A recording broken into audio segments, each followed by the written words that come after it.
Hello and I welcome you to Vigyan recharge. 1 सितंबर 1939 को Germany Poland की छाती पे जाके चढ़ गया। 3 सितंबर 1939 फ्रांस और नॉट सो ग्रेट ब्रिटेन, इन दोनों ने जर्मनी के खिलाफ युद्ध की घोषणा कर दी और जर्मनी से कहा पोलैंड से बाहर निकल, नहीं तो कूट दिया जाएगा तुझे पकड़कर। अब हिटलर ले गया ये बात दिल पर। अब ये बात तो सबको पता थी कि भैया जर्मनी मस्टर्ड और क्लोरीन गैस का इस्तेमाल करेगा, पहले भी कर चुका था। तो इस खबर ने इंग्लैंड में एक डर का माहौल बना दिया। अब इस चीज के जवाब में सरकार ने लोगों से अपील करी कि वो अपने बच्चों के लिए गैस मास्क खरीद लें। सड़क पर लाइन लग गई और इसके खोजकर्ताओं ने खूब सारा पैसा बना लिया। कैसे काम करता था ये मास्क? इसको खोलो, बच्चे को अंदर डालो और सील पैक कर दो। ऐसे तो दम घुट जाएगा। बिल्कुल घुटेगा। इसीलिए इसमें एक पंप लगा था जिसे हाथ से चलाकर लगातार बच्चे को हवा की सप्लाई दी जाती थी। और पंप दबाना भूल गए तो ये क्या सवाल है ये? अगर ऑक्सीजन नहीं मिलेगी तो क्या होगा? बच्चा बेहोश हो जाएगा। और उसके बाद भी अगर ऑक्सीजन की सप्लाई नहीं मिली तो आप जानते ही क्या होगा। तो अगर हम ये बात जानते हैं तो क्या उस समय लोग इतने बुद्धू थे जिन्हें ये बात समझ में नहीं आ रही थी? अरे ना महाराज, ऐसा नहीं है। उस समय भी लोगों ने इस चीज पर सवाल उठाए। अब क्योंकि इसका कोई और समाधान नहीं था तो लोगों ने मजबूरी में इस तरह के मास्क खरीदे।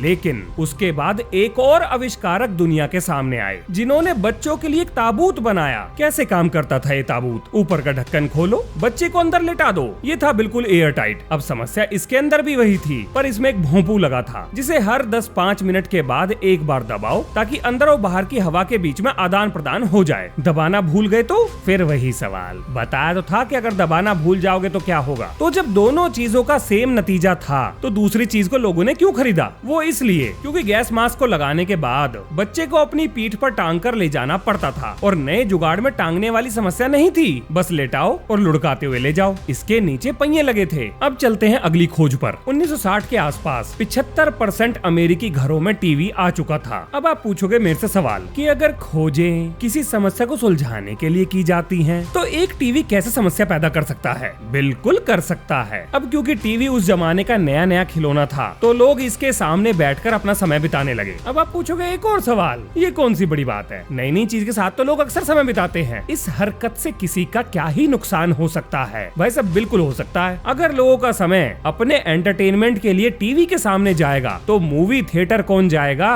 और यही हुआ। मूवी थिएटर रहने लगे खाली और हॉलीवुड को हुआ भारी नुकसान। तो लोगों को वापस टीवी से मूवी थिएटर की तरफ कैसे खींचा गया? इसका समाधान निकाला हैंस लूब नाम के एक व्यक्ति ने। उन्होंने एक नई तकनीक खोज निकाली। देखो भैया, इन्होंने ढोल नगाड़े बजाकर हर गली नुक्कड़ पर पोस्टर छपवा कर लोगों को चिल्ला चिल्ला कर बताया कि भैया हमने थिएटर में एक नई मशीन को है लगाया जिसमें आपको वही महक आएगी जो चीज स्क्रीन पर दिखाई जाएगी। अब ये काम कैसे करती थी? तो देखो, एक रोलर पर बहुत सारी ट्यूब लटकाकर उसके अंदर सुई डालकर उसे इस तरीके से प्रोजेक्टर के साथ मैच करा गया कि अगर स्क्रीन पे फूलों का बाग आया तो फूलों की महक निकल जाए और अगर सिगरेट पीता वो विलन सामने आया तो सिगरेट की महक थिएटर में छूट जाए, ताकि लोगों को ऐसा लगे कि ये सब बिल्कुल उनकी आंखों के सामने हो रहा है। बोले तो कमर कस के थिएटर वाले कर चुके थे पक्का इंतजाम। अब अगर आप ये सोच रहे हो अरे वाह वाह ये तो बहुत ही बढ़िया समाधान था, तो जी आप गलत हो, क्योंकि ये समाधान नहीं था, ये था सत्यानाश। एक महक को छोड़ने के बाद दूसरी महक के आने से पहले आप पहली वाली को थिएटर से बाहर कैसे निकालोगे? इसका तो कोई इंतजाम था ही नहीं। तो सारी महक आपस में मिलकर बना देती है थिएटर को प्रॉपर कूड़ेदान। अब कूड़ेदान में बैठकर पिक्चर कौन देखेगा? तो इसके बाद क्या हुआ? होना क्या था?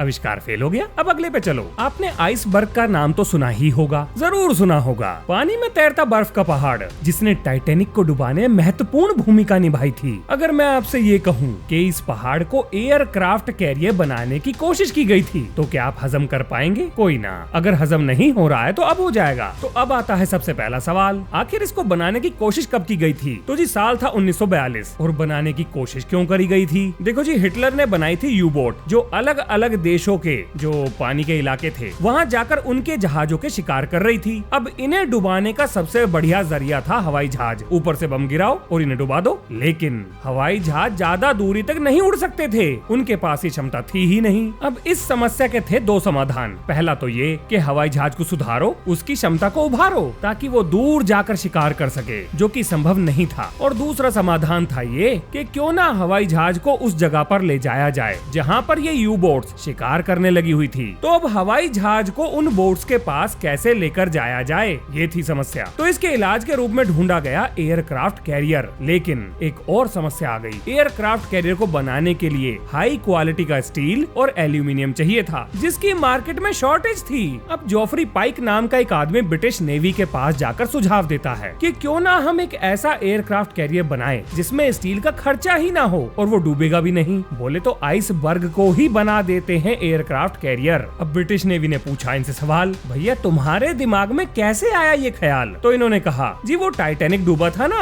वहीं से लिया है। चलो एक मजे की बात बताता हूँ। इंटरनेशनल आइस पेट्रोल का नाम सुना है? अगर नहीं सुना तो जान लो। जब टाइटैनिक डूब गया तो उसके बाद विश्व की संस्थाओं ने, मतलब अलग अलग देशों की एजेंसीज ने, एक इंटरनेशनल आइस पेट्रोल नाम की संस्था का गठन किया, जिसका काम था ये देखना कि बर्फ के टुकड़े कहाँ कहाँ तैर रहे हैं और पानी में चलते हुए जहाजों को ये बताना कि भैया उधर ना जाना, नहीं तो पड़ेगा पछताना, क्योंकि अगर हो गई बर्फ से टक्कर तो खत्म हो जाएगा जीवन का चक्कर। अब आप सोच रहे होंगे क्या ये लोग बस वार्निंग देते थे? नहीं नहीं नहीं, इनके जहाजों में ना रॉकेट, टॉर्पीडो ये सब लगे हुए थे। और भाई साहब जब ये बर्फ के पहाड़ पर उन्हें फायर करते थे, उसकी धज्जियां नहीं उड़ती थी, छोटी मोटी खरोंच आती थी। इनके बड़े बड़े धमाके उसका कुछ भी नहीं बिगाड़ पाए। तो इस बात को ध्यान में रखकर ब्रिटिश नेवी को जॉफरी पाइक की बातों पर भरोसा होने लगा कि बंदे के आइडिया में दम तो है। अब ब्रिटिश नेवी ने उस समय के ब्रिटिश प्रधानमंत्री यानी विंस्टन चर्चिल, उनके पास जाकर ये प्रपोजल रख दिया, क्योंकि भैया चेक तो वही काटेगा ना,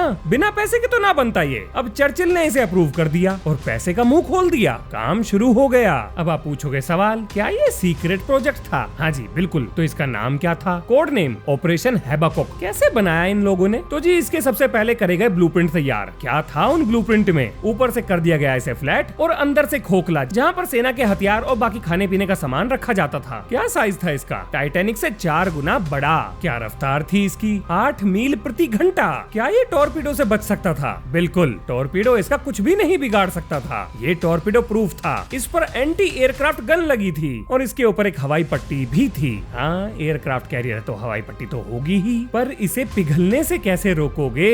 तो जी इसके लिए इस्तेमाल करा गया पाइकक्रीट का। अब ये कंक्रीट नहीं है, क्योंकि पाइक नाम के वैज्ञानिक ने इसका आइडिया सुझाया, तो उसने अपने ही नाम पर इसको बनाने वाली ईंट का नाम रख दिया, जिसका नाम था पाइकक्रीट। किस मटेरियल की थी ये? तो 14% वुड पल्प और 86% आइस यानी बर्फ, इनके मिश्रण से पाइकक्रीट का निर्माण हुआ। अब इतनी सारी बर्फ कहां से लाएं? तो जी इसके लिए इस्तेमाल किया गया कनाडा का। कनाडा की एक नदी है लेक पेट्रिशिया, जहां पर इन्हें अनलिमिटेड बर्फ की सप्लाई मिल गई। अब इन्होंने इसका प्रोटोटाइप बना लिया और उसके ऊपर धड़ाधड़ गोले बरसाए। कुछ ना बिगड़ा, ये आराम से तैरता रहा। प्रयोग सफल हो गया। अब जी चर्चिल की टेबल पर पहुंचा लंबा चौड़ा खर्चे का पर्चा, जिसे देख के चर्चिल के होश उड़ गए। 1943 में 2.5 मिलियन पाउंड का खर्चा होने वाला था। चर्चिल ने देखते ही मना कर दिया, हम ना बना रहे भैया, ऐसी लड़ लेंगे हम तो। और नेवी के ऑफिसर्स को लताड़ा, अबे तुम पगला गए हो? घर बार जमीन द्वार सब बेच के इसी में लगा दें क्या? ये प्रैक्टिकल नहीं है, प्रोजेक्ट कैंसिल। और जी इसे कभी बनाया ही नहीं गया। ये ऑफिशियल स्टांस है ब्रिटिश गवर्नमेंट का।